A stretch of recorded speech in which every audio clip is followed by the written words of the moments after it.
ஊர் கூடிதான் திருவிழா நடக்கணும். ஒரு ஊருடைய ஒற்றுமையை தெரிஞ்சுக்கணும்னா அந்த ஊர் எவ்வளவு கட்டுக்கோப்போட இருக்கு, கண்ட்ரோலோட இருக்குன்னு நம்ம பார்க்கணும்.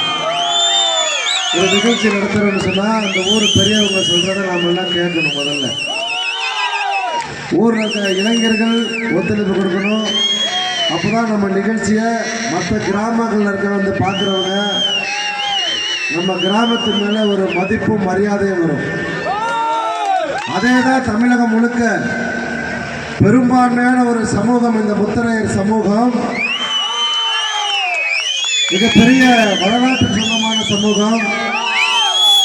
நம்மளால எங்கேயாவது தமிழகத்துல சட்டம் ஒழுங்கு பிரச்சனை வந்திருக்கான்னு கேட்டா எந்த இடத்துலையுமே வந்ததில்லை.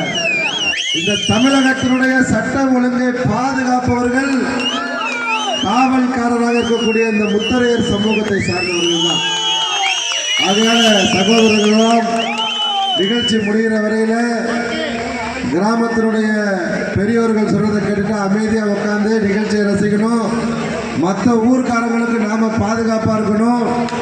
வருகிற மே 23 வீர முத்தரையர் முன்னேற்ற சங்கத்தின் சார்பிலும் தமிழர் தேசம் கட்சியின் சார்பிலும்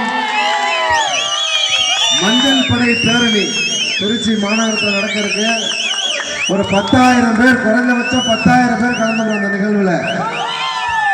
அதுக்கு இருக்கக்கூடிய சகோதர சகோதரிகளா ஒரு நாள் லீவு போட்டுடணும். விடுமுறை தான். எந்த வேலை செஞ்சாலும் சரி என் சாதிய கடமை. நான் மே 23 பேரரசர் பெரும்பிடிக்க முத்திரையுடைய அந்த நிகழ்வில் கலந்து கொள்வேன்.